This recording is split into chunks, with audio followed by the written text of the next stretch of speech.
Check this out, new windshield.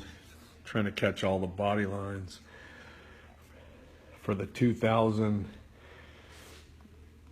Doing a terrible job here for the brand new Road Glide. Tons of 3D features. See some killer paint work from these guys. It's got a point that goes up underneath there. Kind of a cool, different direction we're going here.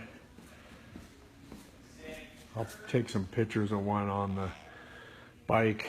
We should have these on the website here this week. Super low, badass.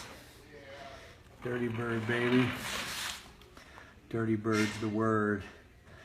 Share this, show everybody.